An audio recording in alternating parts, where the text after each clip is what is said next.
This is a Federal News Network podcast. It sure came fast. Just a work week remaining now until the continuing resolution expires. The fever is building on Capitol Hill to do something to avoid a government shutdown.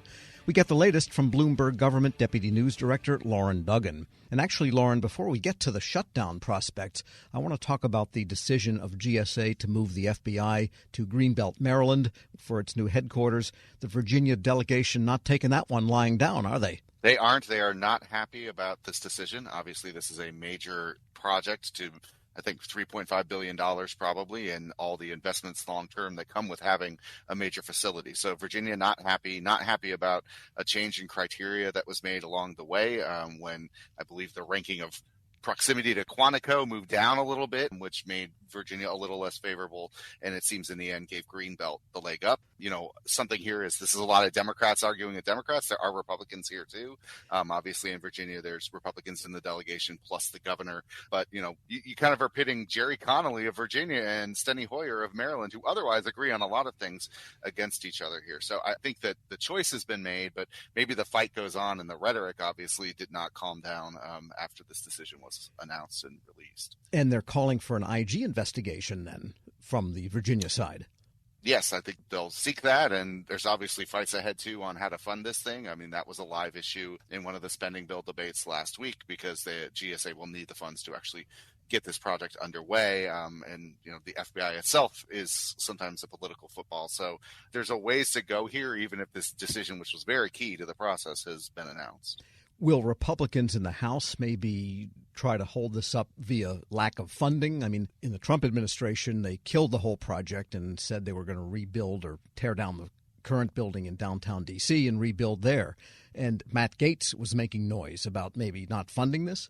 Well, Matt Gaetz made some pretty, he made some comments this week about if the building is rat infested, that's where they should stay, and things like that on the House floor during the debate on whether to do funding for this new project. So I think the FBI is caught up in politics as well because of their role in different political matters and investigations over the last couple of years. Trump allies aren't happy with the FBI. So like I say, I think that this battle could go on in different ways, but the funding stream that would have to come through one of the spending bills covering the General Services Administration, that's where we might see more happening there. That bill was one of the things that got pulled last week, so there's not a final answer yet in the House, and obviously a long way to go. And this project will take a good amount of time, too, to complete. Well, the current building, it was 12 years between the first appropriation for design and engineering till anyone actually moved in. You know, 3 administrations came and went before anyone actually moved into the building. So this is very uncertain, and it's fair to say at this point. Definitely. A lot still to come on this one. All right. Well, those are fun to follow, but I guess not if you're at the FBI and you do have a rat-infested building. I don't care what you think of an agency. Nobody should have rats in the building unless it's a lab. All right. The shutdown. Friday night, midnight, it would happen unless something happens. What does it look like now up there on the Hill?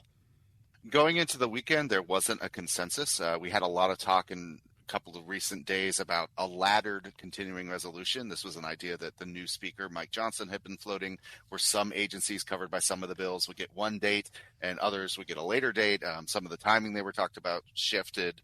That was not an idea that was resonating with Senate appropriators, including the chair over there, Patty Murray. So I think it's, you know, a real live question. Will the government be funded by Friday at midnight? There's 5 days here to get something done. And as we saw last time around, we're looking really grim on the morning of September 30th. And by the mid-afternoon, we had a path forward, although obviously for Kevin McCarthy came at the cost of his speakership. So a lot of dynamics going in here. We do have next week the federal holiday for Thanksgiving. There is, I think, some real pressure to get something done here and figure out a path forward. But, you know, going into the weekend, there was a lot of uncertainty about what that would look like.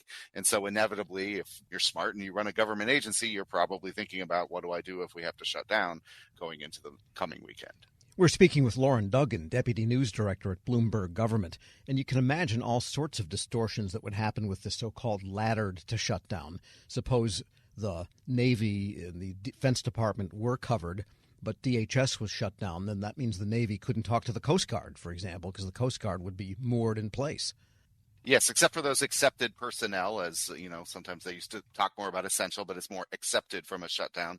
People who would stay on duty, those operations continue to go on, obviously just unpaid. And people working unhappily at TSA desks next weekend, that might be a recipe for disaster with the travel season coming up. Yeah, I think that's part of the confusion is, having staggered dates doesn't necessarily work for people. And you could create, it's a laddered CR today, but it's a staggered shutdown potentially in the future.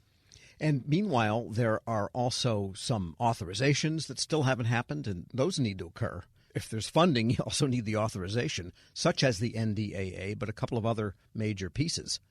The NDAA is a big one. That's a bill that both the House and Senate have passed. The House has named its negotiators. The Senate hasn't. Last week, we saw House Armed Services Chair Mike Rogers call on the Senate to take that kind of formality step to name their negotiators. So we'll see if that happens in the coming days. But there is a path by the end of the year, I think, to get that bill over the line. There was broad agreement about the top line spending, but not about some of the details in there and some of the writers. So they do have things to work out. Another one is the FAA, which was extended through the end of the year by the last CR. That one seems a little bit stalled. The House has passed a bill. The Senate talks are at an impasse. So they may not deal with that in this coming CR, but that is something that they'll be looking to do, obviously, by the end of the year, because an authorization needs to be in place for some of those operations separate from spending. And the third big authorization, the Farm Bill that's out there, we saw growing consensus recently for a 1-year extension of that legislation. They've argued that 3 months here or there doesn't really help a farmer when you're growing for the whole season.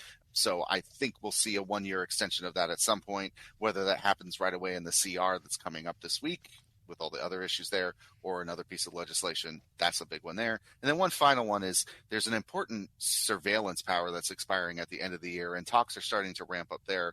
You'll hear Section 702 talked about a lot. That's one that needs to be in place for some intelligence activities and important surveillance matters. So that one will be gearing up in the discussions as well. That's intelligence community related, Section 702.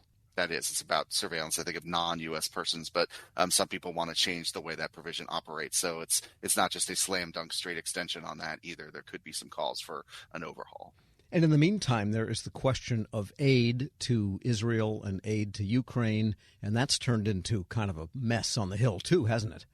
It has. The packaging of that is the key question right now. There is support even among Speaker Mike Johnson for Israel aid and Ukraine aid, but maybe separate. And then what do you pair with those things if they move separately? We saw with Israel, it was about clawing back some of the IRS money that was provided in 2022. That didn't go over well with Democrats. In the Ukraine question, do you put border provisions with that, not just border funding, but also some restrictions that Republicans want? We saw Senate Republicans call for that last week. So I don't know that that's a question that will be answered in time for the CR. It seems like that could go much longer as they figure out what exactly to do there. Loren Duggan is Deputy News Director at Bloomberg Government. Thank you for that complete rundown. Thank you.